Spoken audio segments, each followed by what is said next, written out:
Heroic people of Gaza continue to resist murderous infamy. British workers must resolutely oppose the imperialist Labour Party, which is complicit in and the active perpetrator of the Palestinian genocide.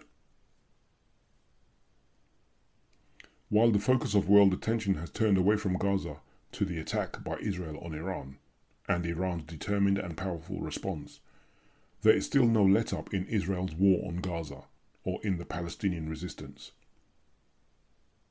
Israel continues to perpetrate barbaric crimes. Between January and May 2025, the World Health Organization (WHO) documented 76 attacks on healthcare facilities in Gaza, reflecting severe threats to medical infrastructure. The number of functional hospitals decreased from 20 to 17 between 24th of May and 11th of June, with some including Al-Auda, Jabalia and Haifa hospitals becoming non-operational owing to intensified fighting and insecurity. Community-level medical point GP polyclinics, essentially, also declined from 144 to 126, and all hospitals and primary care centres in the devastated areas of North Gaza were out of service. Health services continued only through one partially functioning medical point and an ICRC Red Cross field hospital in Rafah. In addition, this month there have been murderous attacks targeting civilians trying to access food aid distribution sites in Gaza. On 16th and 17th of June, more than 30 people were killed by Israeli gunfire while attempting to reach these sites. Specifically, one person was killed near the Netzarim corridor, an area in central Gaza under Israeli occupation, cutting off the north of Gaza from the south, and 33 near an aid distribution centre in Rafah in southern Gaza. An additional 4 people were found dead near the Netzarim corridor from an attack the previous day. The United Nations Office of the High Commissioner for Human Rights, OHCR, has condemned these deadly attacks, highlighting the unconscionable nature, not to mention the total breach of the Geneva Conventions, specifically the Additional Protocol 54, prohibiting violence against civilians trying to access very limited food aid in Gaza.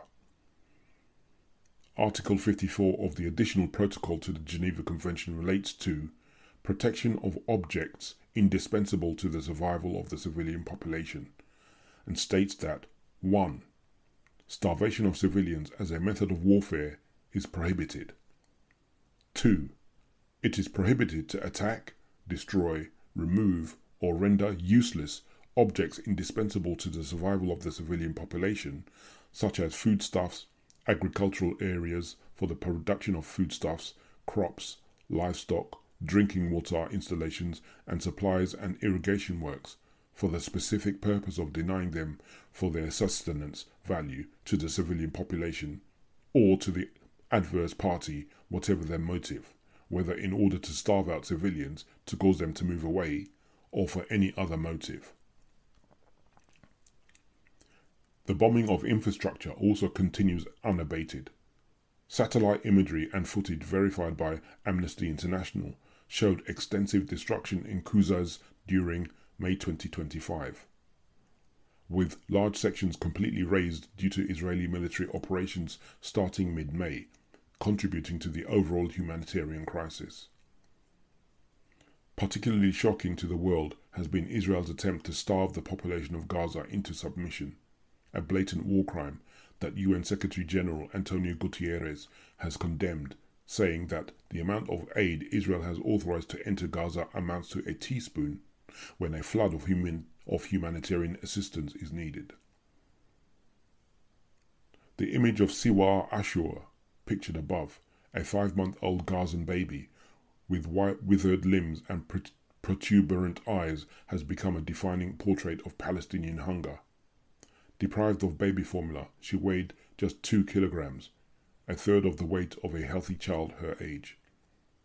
There are more and more pictures now of emaciated children coming out of Gaza. Philippe Lazzarini, the head of UNRWA, told The Times, "I think that history will judge this with severity, as it should, and rightly so." Even personnel employed by the misnamed Gaza Humanitarian Foundation, GHF, an American private company that Israel has supposedly tasked with distributing aid to Palestinian civilians, have resigned in horror and disgust. Former workers for the GHF have claimed it is effectively acting on behalf of Israel.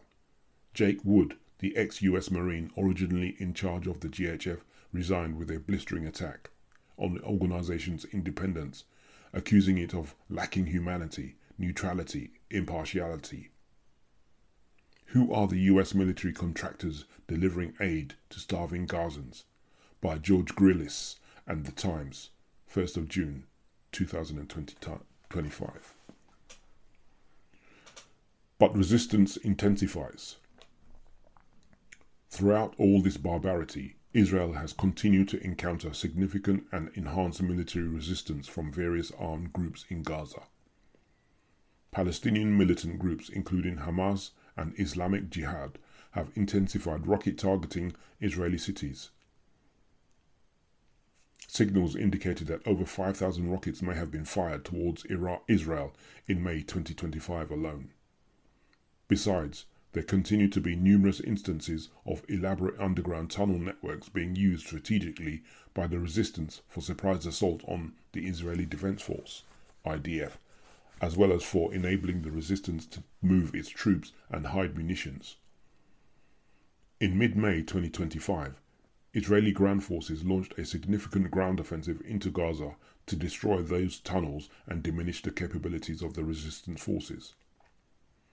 Fighting was particularly fierce in the urban civilian areas, where militants used densely populated settings to their advantage. Zionist soldiers of the IDF were countered by urban warfare, including ambushes, snipers, and improvised explosive devices, attacks from established militant positions, leading to casualties among IDF personnel. The resistance employed various tactics, including drone strikes and advanced weapon systems, escalating their effectiveness. Reports indicated that they had introduced new short-range and long-range missile technology capable of reaching deeper into Israeli territory. Anti-tank guided missiles, ATGMs, were used to great effect against IDF armoured vehicles. The resistance is continuing to show flexibility in its tactics, shifting between direct confrontations and guerrilla actions, utilizing hit-and-run strategies, and then retreating into civilian areas to evade capture. A surprising development. Mysteriously, the last few weeks have witnessed an apparent change of heart in British government circles and the tone of bourgeois media reportage, which are suddenly finding room to denounce Israeli war crimes where previously they had been labelling as anti-Semitic and persecuting anybody who did just that. The above-quoted article from The Times is one example. Who would have thought that the British government would impose sanctions on Israeli government ministers Itamar Ben-Gvir and Bezalel Smotrich, despicable genocidal monsters though they are, or that Labour Foreign Minister David Lammy would put his name to a joint statement pointing out that these men had incited extremist violence and serious abuses of Palestinian human rights. Nevertheless, in the very same statement delivered to the House of Commons on 20th of May 2025, Lammy said, "I want a strong friendship with Israel based on shared values, with flourishing ties between our peoples and societies. We are unwavering in our commitment to your security and your future, to countering the very real threat from Iran, the scourge of terrorism, and the evils of anti-Semitism." So, the very opposite of any policy that can bring peace to the Middle East or hold Israel in any way accountable for genocide. Because, of course, Labour ministers are servants of the British imperialist ruling class, and it is their genocide. In that sense, Lammy and Prime Minister Keir Starmer share the exact same values as Benjamin Netanyahu, Bezalel Smotrich and Ben-Gvir. Lamy's statement, in total, gave the semblance of a light scolding for Israel, while carefully preserving the policy of using Israel as the genocidal base for subjugating and looting the Middle East. It was nevertheless a telling climb down.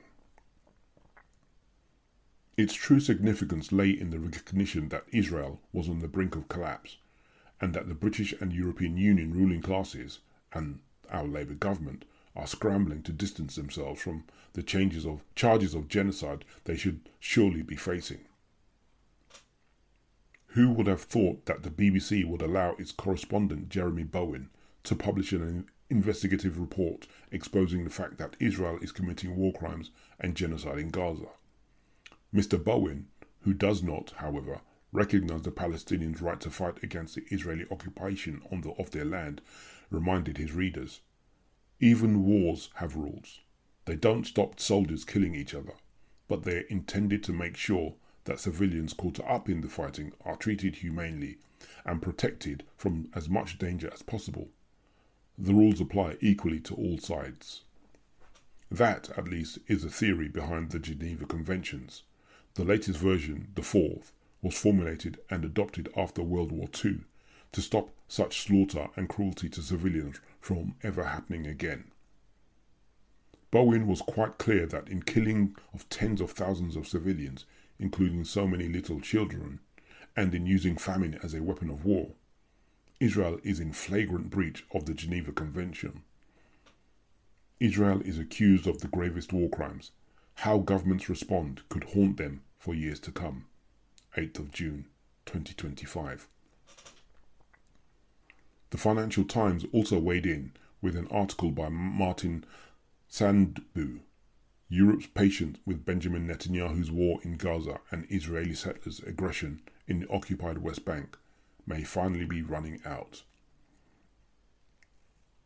In the past few weeks, EU foreign ministers have triggered a review of Israel's association agreement with the bloc. Britain has halted trade talks.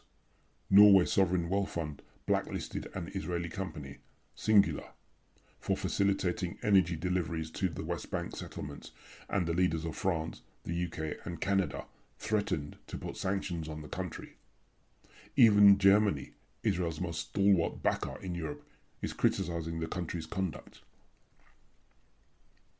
Indeed, the United Nations have found overwhelming evidence of Israeli war crimes and crimes against humanity in Gaza, and in connection with the increasingly brutal occupation of the West Bank. Sandbu's conclusion was that Britain ought, in its own interests, to limit trade and travel and freeze foreign reserves in order to show that the EU is willing to act independently of the USA.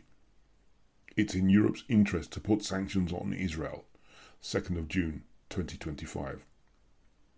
It would seem that the British bourgeoisie is donning sheep's clothing, but the wolf underneath is still clearly visible. Civil servants, for instance, have been told by Lamy's senior Foreign Office civil servants, the permanent Undersecretary Oliver Robbins and Nick Dyer, the second most senior civil servant in the Foreign Office, that if they disagree with Britain's policy of supporting Israel, they should resign. After more than 300 civil servants wrote to the Foreign Secretary to question UK arms sales to Israel, officials urged dissenters to do the honourable thing, i.e. resign. Foreign Office staff told to resign if they don't like Gaza's stance, by Oliver Wright and Ali Mitib, The Times, 20th of June, 2025. Britain continues to arm genocide. Needless to say, Britain continues to send arms to Israel, notwithstanding its supposed condemnation of war crimes. There have been a few token cancellations, but Britain has definitely not stopped sending arms to Israel. While the UK government suspended just 30 specific arms export licenses to Israel in September 2024, supposedly owing to concerns that those military exports might be used in violation of international humanitarian law during the Gaza conflict. This suspension covered only a small portion of the total licenses issued. About 350 arms export licenses exist, and the suspension targeted roughly 30 that are too obviously intended for military operations in Gaza. Despite this partial suspension, many other licenses remain active, such as aircraft used for training and naval equipment. Reports indicate that UK-made military components, including parts for F-35 fighter jets, key to Israel's air operations, continue to be supplied indirectly through legal loopholes and global spares pools. Data from Israeli imports showed thousands of munitions and parts have continued to arrive in Israel even after the suspension announcement. In fact, recent analysis suggests that the current Labour government granted more weapons licenses to Israel in a 3-month period last year than the previous Conservative government did over 4 years. Yet Palestine Action, a campaign group of British workers dedicated to disrupting the Israeli genocide, which has been damaging arms factories that are supplying weaponry for the commission of war crimes in Gaza, are to be proscribed as a terrorist organisation. One can only surmise that the apparent criticism of Israel on the part of the British bourgeoisie merely represents an attempt by the socialist imperialist Labour government to throw out a sop in the hopes that it can thereby avoid losing the support of millions of people who are capable of recognising a genocide when they see one, and have been horrified by a Labour government's continued support, provisioning and arming of Israel's genocidal war. It is high time the British trade union movement intervened decisively to mobilise the British working class against cooperating and conniving with the war crimes of its ruling class. No more transportation of arms. No more loading vessels with arms bound for Israel. No more propaganda justifying war crimes. We must resolutely oppose the imperialist Labour Party, which is complicit in and the active perpetrator of the genocide. We must expose and depose those union leaders who act to prevent British workers from doing what is within their power to stop genocide, which is at once their obligation under international law and their moral duty and imperative.